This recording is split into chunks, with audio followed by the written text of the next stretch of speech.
Bienvenidos a la serie Los Principios de Fe. Ahora trataremos el diezmo y las ofrendas. La caída del hombre llenó todo el cielo de tristeza. El mundo que Dios había hecho quedaba mancillado por la maldición del pecado y habitado por los seres condenados a la miseria y a la muerte. Parecía no existir escapatoria para aquellos que habían quebrantado la ley. Los ángeles suspendieron sus himnos de alabanza. Por todos los ámbitos de los atrios celestiales había lamentos por la ruina que el pecado había causado. El Hijo de Dios, glorioso soberano del cielo, se conmovió de compasión por la raza caída. Había llegado el momento de ofrecer su inmaculada vida por el hombre pecador.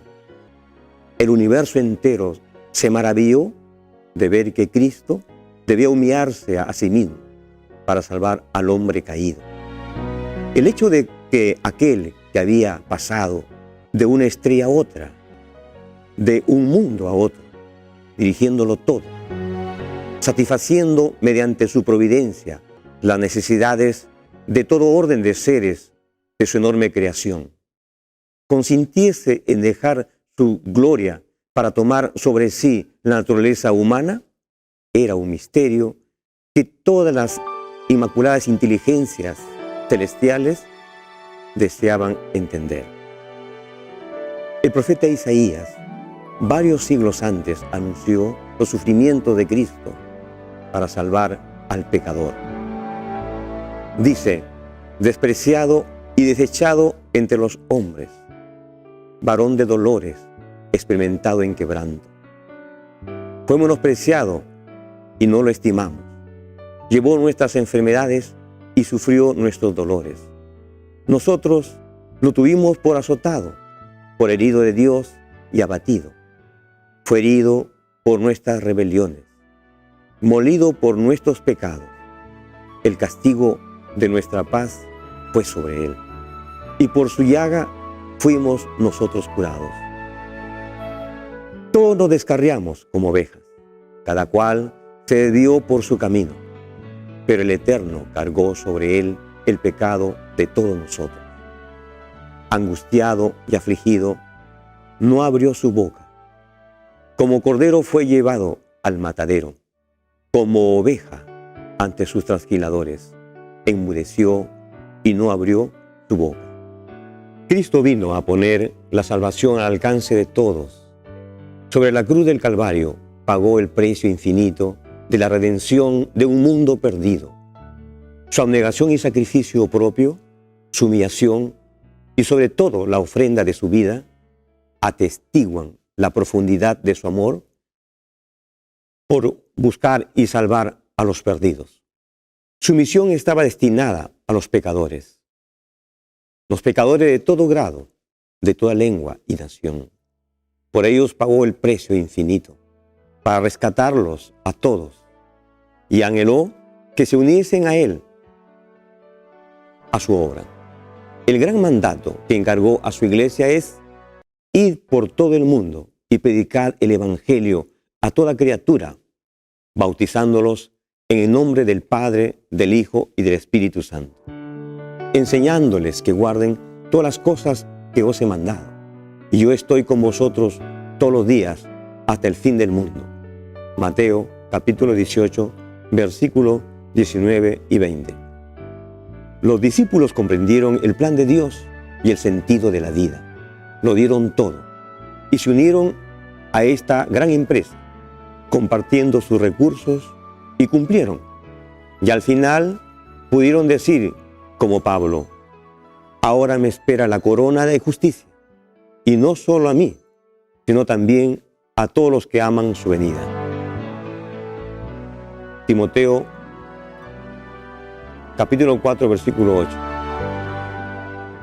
Más que cualquiera otra cosa, la vida cristiana significa la entrega de nosotros mismos y la aceptación de Cristo. Cuando vemos cómo Jesús se entregó a sí mismo por nosotros, exclamamos: ¿qué puedo hacer yo por ti?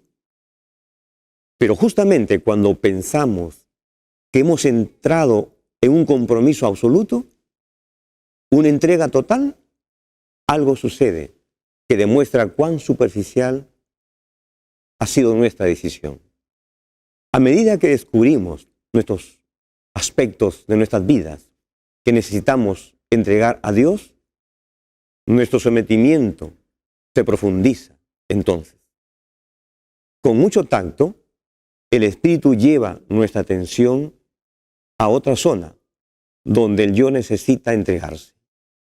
Y así continúa la vida a través de una serie de repetidas entregas a Cristo, las cuales se profundizan cada vez más en nuestro ser, en nuestro estilo de vida y en la manera como actuamos y reaccionamos. Una vez que entregamos al Señor todo lo que somos y lo que tenemos, porque somos el templo de Dios, Él lo acepta, pero luego nos vuelve a entregar, haciéndonos mayordomos o administradores de todo lo que somos y poseemos. Nos dice, todo es nuestro, y sin embargo, anhela que cada administrador sea hallado fiel. 1 Corintios, capítulo 3, versículo 16, 22, 23 y capítulo 4, versículo 1. Entonces, nuestra tendencia a vivir vidas confortables y egoístas se ve reorientada al darnos cuenta que nuestro Señor fue despreciado, humillado y crucificado por salvar nuestra alma. Entonces, las actividades de la iglesia, compartir, enseñar, predicar o bautizar, son más preciosas para nosotros por causa suya. Procuramos ser mayordomos fieles. ¿Qué es la mayordomía? ¿Quién es un mayordomo? Un mayordomo es una persona a la cual se le encarga el manejo de la casa o la propiedad de otro. Para el cristiano, mayordomía significa la responsabilidad que le cabe al hombre de todo lo que Dios le ha confiado. ¿Qué nos ha confiado? Un cuerpo y lo que poseemos. ¿Qué poseemos? Capacidades, habilidades, destrezas, recursos materiales, intelectuales, físicos y espirituales, los cuales se manifiestan en las profesiones y ocupaciones de la vida. En la Biblia, esto se llama dones o talentos. Y Dios nos lo ha dado mediante su Espíritu para perfeccionar a los santos, para desempeñar su ministerio, para la edificación del cuerpo de Cristo, hasta que todos lleguemos a la unidad de la fe y del conocimiento del Hijo de Dios. Libro de los Efesios, capítulo 4, versículos 12 y 13. Estos son los altos propósitos de los bienes que el Altísimo nos ha confiado, para su obra y para su gloria, y no para desperdiciarlos, o para nuestra gloria o vanagloria. Dice la palabra, ¿o ignoráis que vuestro cuerpo es el templo del Espíritu Santo y que no sois vuestros, porque habéis sido comprados por precio? Glorificar pues a Dios en vuestro cuerpo y en vuestro espíritu, los cuales son de Dios. 1 Corintios, capítulo 6, versículos 19 y 20. Fuimos comprados, redimidos a un costo muy alto. Pertenecemos a Dios desde el comienzo, porque en el principio creó Dios, como dice Génesis, capítulo 1, versículo 1. Las Sagradas Escrituras especifican claramente que de Jehová es la tierra y su plenitud, el mundo y los que en él habitan. Salmos capítulo 24, versículo 1. En la creación, Dios compartió con el hombre sus posesiones, siendo Él el verdadero dueño del mundo, sus habitantes y lo que contiene. Salmos capítulo 24, versículo 1. En la cruz confirmó su posesión de lo que el hombre había perdido a manos de Satanás en la caída. Ahora encarga a su pueblo que le sirvan como mayordomos de sus posesiones. Las ofrendas y los diezmos. Veamos qué son las ofrendas. Son donaciones que se otorgan para suplir las necesidades a los que la precisan. En realidad, nuestra salvación depende de cómo y para qué usamos nuestros talentos. Las ofrendas están relacionadas con la atención del prójimo y toda obra de bien. Y los diezmos con la predicación del Evangelio. En cuanto al buen empleo de las ofrendas, el Señor anticipó sus resultados y recompensas. Dice, entonces el rey dirá a sus derechas, venid, bendito de mi Padre, heredad el reino preparado para vosotros desde la fundación del mundo. Porque tuve hambre y me disteis de comer, tuve sed y me disteis de beber, fui forastero y me recibisteis, estuve desnudo y me cubristeis, enfermo y me visitaste, estuve en la cárcel y vinisteis a mí. Por en cuanto le hicisteis a uno de estos mis hermanos pequeñitos, a mí lo hicisteis. Mateo 25, versículo 34 al 40. Los diezmos. ¿Qué son los diezmos? Es la 10ª parte de toda entrada. Así como la 7ª parte de nuestro tiempo, que es el sábado, pertenece a Dios, también le pertenece la 10ª parte de todas las cosas materiales que nos ha dado o hemos adquirido. Todo el diezmo de la tierra, así de las semillas de la tierra, como del fruto de los árboles, de Jehová son. Es cosa sagrada del Señor.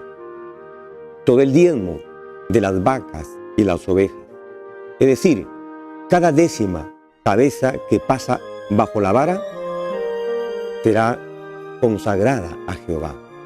Según el libro de Levíticos, capítulo 27, versículo 30 al 32. Se le debe devolver por cuanto le pertenece a él. Veamos al respecto de las prácticas siguientes. En cuanto al diezmo, el caso de Abraham. Dice la palabra, entonces Melquisedec, rey de Salem, sacerdote de Dios Altísimo, le sirvió pan y vino, y bendijo a Abraham. Le dijo, bendito sea Abraham por el Dios Altísimo, creador del cielo y de la tierra. Y bendito sea el Dios Altísimo, que entregó a tus enemigos en tu mano. Y a Abraham le dio el diezmo de todo. Según Génesis capítulo 14, versículo 18 al 20. ¿Cuál es la experiencia de Jacob en cuanto al diezmo? Dice la palabra del Señor, según la expresión de Jacob, y esta piedra que he puesto por señal será casa de Dios, y de todo lo que me dieres, el diezmo lo apartaré para ti. Según Génesis capítulo 28, versículo 22. Después del Éxodo, una vez que Israel estuvo establecido como nación, Dios confirmó la ley del diezmo como institución divina. Según el libro de Números, capítulo 18, 24, dice, porque a los levitas les he dado por herencia los diezmos de los hijos de Israel, por lo cual les he dicho que no poseerán heredad. Lejos de abrogar esta institución, en el Nuevo Testamento se da por sentada su validez. Jesús aprobó el pago del diezmo, mas condenó a los que pasaban por alto el espíritu del mandamiento. En su versión, el Señor dijo, ay de vosotros, escribas y fariseos, hipócritas, porque dais el diezmo de la menta, del eneldo y el comino, y dejáis lo más importante de la ley, a saber, la justicia, la misericordia y la fidelidad. Esto es necesario hacer, sin dejar de hacer lo otro. Mateo capítulo 23, versículo 23. El uso de los diezmos. ¿Qué aplicación se deben dar a los diezmos? Los diezmos son de Jehová y deben usarse exclusivamente con propósitos santificados. El Señor mandó del siguiente modo: el diezmo de la tierra, así como la simiente de la tierra, como el fruto de los árboles, de Jehová es, y es cosa dedicada a Jehová. Y todo diezmo de vacas o de ovejas será consagrado a Jehová. Además, dice: traed todos los diezmos al alfolí, y hay alimento en mi casa. Malaquías capítulo 3, versículo 10. En Israel se usaba el diezmo exclusivamente para los levitas, quienes, por no haber recibido herencia entre las tribus, debían usar todo su tiempo en la promoción del culto de Israel, en el ministerio del santuario, en la instrucción del pueblo acerca de los mandamientos del Señor. Después de la crucifixión, cuando se terminó el papel divinamente asignado del sacerdocio levítico, los diezmos debían seguir usándose para apoyar el ministerio de la Iglesia de Dios. Pablo ilustró el principio de que constituye la base de esta práctica, estableciendo un paralelo entre el servicio levítico y el ministerio evangélico recientemente establecido. El apóstol se expresó del siguiente modo: si nosotros sembramos entre vosotros lo espiritual, es gran cosa si segáramos de vosotros lo material. Si otros participan de este derecho sobre vosotros, ¿cuánto más nosotros? ¿No sabéis que los que trabajan en las cosas sagradas comen del templo y que los que sirven del altar participan? Así también ordenó el Señor a los que anuncian el Evangelio que vivan del Evangelio. 1 Corintios capítulo 9, versículo 11 al 14. El sistema especial de benevolencia basado en el diezmo y las ofrendas se fundaba en un principio que es tan duradero como la ley de Dios. Este sistema del diezmo y las ofrendas era una bendición para los judíos. De lo contrario, Dios no se lo hubiera dado. Así también será una bendición para los que lo practiquen hasta el fin del tiempo. Nuestro Padre Celestial no creó el plan de benevolencia sistemática para enriquecerse, sino para que fuese una gran bendición para el hombre. Veo que este sistema de beneficencia era precisamente lo que el hombre necesitaba. Además, el diezmo, el sistema de benevolencia que Dios ha dado para su obra y para su gloria. Esto retribuye en gran bendición para el dador. Dice la palabra: traed los diezmos al alfolí, y hay alimento en mi casa. Y probadme en esto, dice Jehová, el Todopoderoso. Y os abriré la ventana del cielo, y vaciaré sobre vosotros bendición hasta que sobreabunde. Malaquías, capítulo 3, versículo 10. Cuando quiera que los hijos de Dios, en cualquier época de la historia del mundo, ejecutaron alegre y voluntariamente el plan de la benevolencia sistemática y de los dones y ofrendas, han visto cumplirse la permanente promesa de que la prosperidad acompañaría todas sus labores en la misma proporción en que se le obedeciese. Siempre que reconocieron los derechos de Dios y cumplieron con sus requerimientos, honrándole con sustancia, sus alfolíes siempre rebosaron. En vista de que Cristo nos asegura que volverá cuando sea proclamado el Evangelio del Reino, para testimonio a todas las naciones, como está prescrito en Mateo capítulo 24, 14, y todos estamos invitados a ser mayordomos y colaboradores con Él. De este modo, el testimonio de la Iglesia será una poderosa bendición para el mundo, y sus fieles administradores se regocijarán al ver que las bendiciones del Evangelio se extienden a la vida de sus semejantes. Les invito a orar. Amoroso Padre que estás en los altos cielos, gracias Señor por tu mensaje, gracias por tu palabra, gracias por tu poder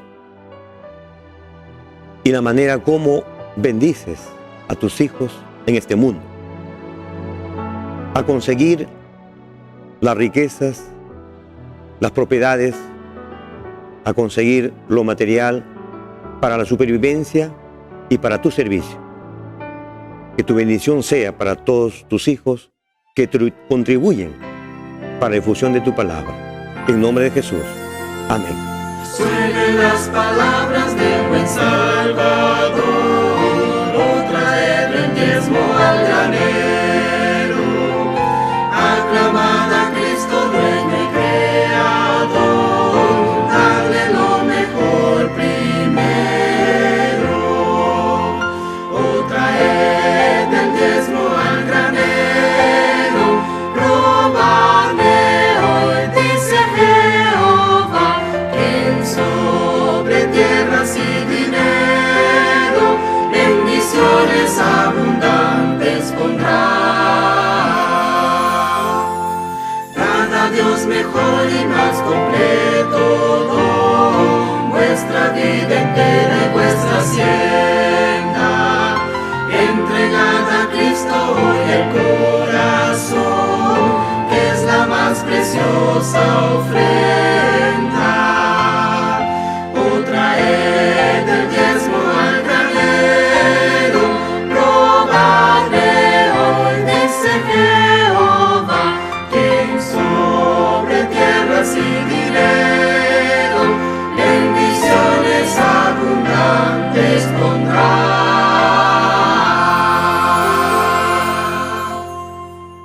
Gracias por habernos acompañado en esta serie, Los Principios de Fe. Que Dios les bendiga.